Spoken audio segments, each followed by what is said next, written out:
सखर में वाक़िया कंदासी Sindh High Court Sukkur बेच पारा नायाब नस्ल के पखियुनि जी शिकार बाबत रिपोर्ट पेश न कंदड़ ऑफिसरन मथा नाराज़गी जो इज़हार कयो वियो आहे। नायाब नस्ल के पखियुनि जी नस्ल कशी के रोकण लाइ दाख़िल दरख़्वास्त की सिंध हाई कोर्ट सखर बेच में ॿुधणी कई वई।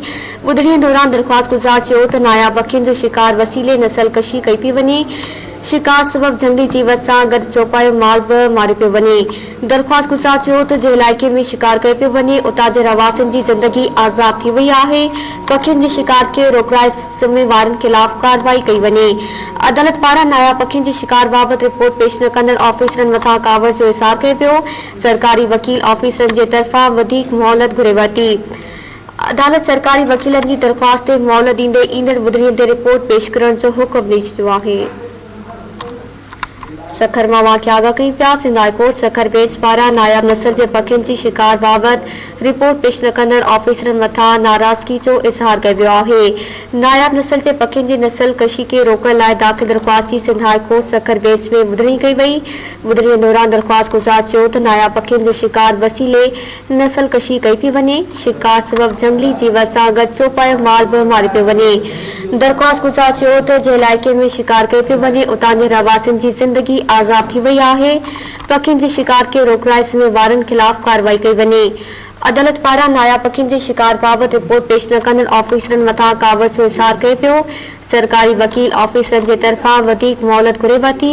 आगाह कयूं त वाक़िया अदालत सरकारी वकीलन जी दरख़्वास्त ते मोहलत ॾींदे ईंदड़ ॿुधणीअ ते रिपोर्ट पेश करण जो हुकुम ॾेई छॾियो आहे। सखर में तफ़सील माफ़ कंदासीं धरती टीवी जे रिपोर्टर मोरडो महरका जी। मोरडो आगाह कजो। जी बिल्कुल Sindh High Court Sukkur bench नायाब नस्ल के पखियुनि के शिकार बाबत रिपोर्ट पेश न कंदड़ ऑफिसरन मथा सख्त जो है नाराज़गी जो इज़हार किया वियो आहे। ॿीहर जेका है रिपोर्ट पेश करण जो हुकुम ॾिनो वियो आहे।